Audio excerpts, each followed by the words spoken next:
বর্তমানে দেশে মোট ভোটার সংখ্যা দাঁড়িয়েছে 12,61,71,000। ত্রয়োদশ জাতীয় সংসদ নির্বাচনকে সামনে রেখে নির্বাচন কমিশন সম্পূরক ভোটার তালিকার খসড়া প্রকাশ করেছে, যেটিতে নতুন করে অন্তর্ভুক্ত হয়েছে ৪৫ লাখ ভোটার। সকালে নির্বাচন কমিশনের সিনিয়র সচিব জানান, এবারের হালনাগাদে মোট ৪৫ লাখ ভোটার অন্তর্ভুক্ত হলেও মৃত্যুজনিত কারণে বাদ গেছে ২১,৩২,০০০। ফারহানা জামানের প্রতিবেদন।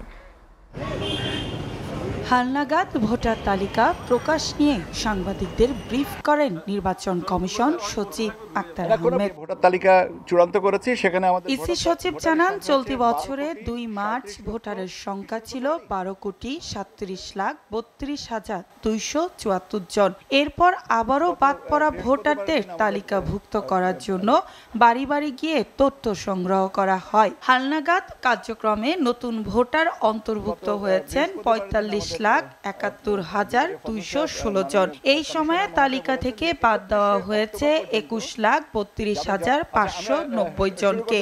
সব মিলিয়ে চলতি বছরে ৩০ জুন পর্যন্ত সম্পূরক তালিকা অনুযায়ী দেশে মোট ভোটার হয়েছেন ১২,৬১,৭০,৯০০ জন।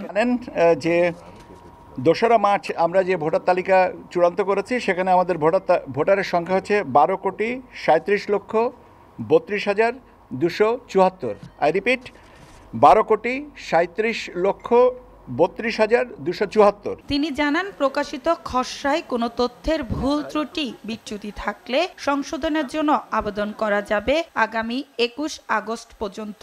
পাশাপাশি যোগ্য ব্যক্তির নাম অন্তর্ভুক্তি, অযোগ্য বা মৃত ব্যক্তির নাম কর্তন এবং ভোটার স্থানান্তরের আবেদনও এই সময়ের মধ্যে করা যাবে। যারা পরলোকে গেছেন, কর্তনকৃত ভোটারের সংখ্যা হচ্ছে ২১,৩২,৫৯০। এছাড়া ৩১শে অক্টোবর পর্যন্ত যাদের বয়স ১৮ বছর পূর্ণ হবে তাদের অন্তর্ভুক্ত করে আরেকটি তালিকা প্রকাশ করা হবে বলে জানান আক্তার আহমেদ। ফারহানা জামান, এসএটিভি, ঢাকা।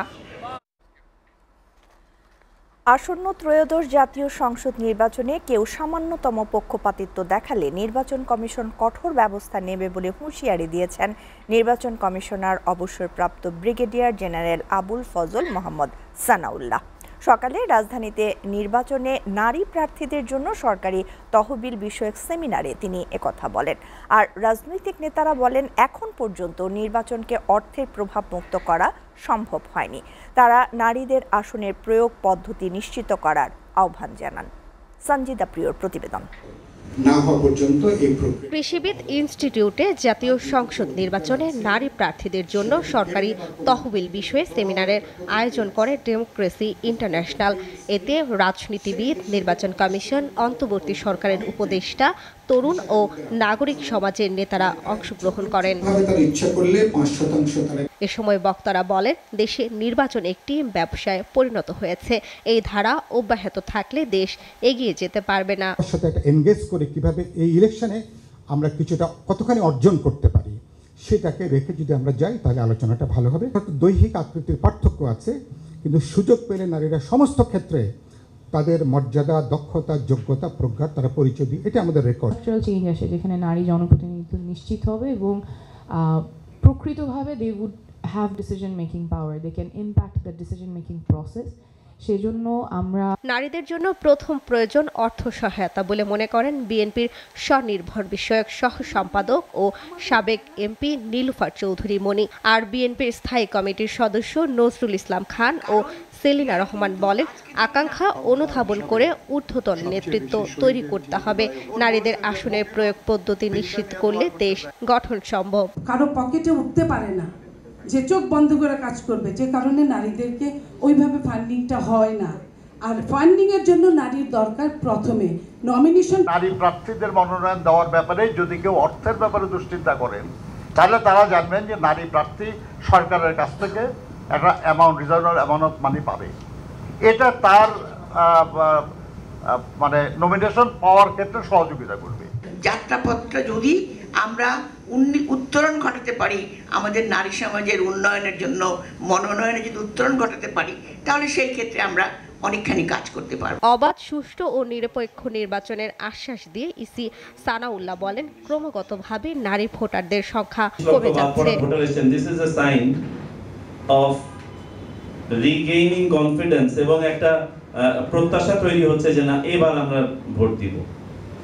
আমরা যদি এই শক্তিটাকেও ধারণ করতে পারি, আমি বিশ্বাস করি যে অনেক প্ল্যান আর আপনার অপতৎপরতা আমরা ন্যাচারালি এটাকে রোধ করতে পারবো। পক্ষ থেকে মেসেজ ইজ ভেরি ক্লিয়ার যে this has to be a free, fair, neutral election. কেউ যদি সামান্যতম এখানে কোনো ধরনের পক্ষপাতিত্ব প্রদর্শন করে, election commission will go the distance to take care of that. প্রধান অতিথির বক্তব্যে সমাজ কল্যাণ ও নারী শিশু উপদেষ্টা শারমিন মুর্শিদ বলেন, নারীদের অংশগ্রহণ আরো শক্তিশালী করতে পারলে রাজনীতিতে আনা সম্ভব। নির্বাচন কখনোই দুর্নীতিমুক্ত হয় না বাংলাদেশে, এবং কখনোই অর্থের অপব্যবহার থেকে মুক্ত হতে পারে না, পারেনি। রাজনৈতিক দলগুলো এবং আমাদের সুশীল সমাজে হিসেব নিকেশ যখন কষেন, তখন তারা মেয়েদের হিসেবটা দিতে এখনও খুব কার্পণ্য বোধ করেন, এবং সেই জায়গাটায় আমরা মেয়েদেরকে সিদ্ধান্ত প্রক্রিয়াতে সমানভাবে পাইনি। সঞ্জিদা প্রিয়, এসএ টিভি, ঢাকা।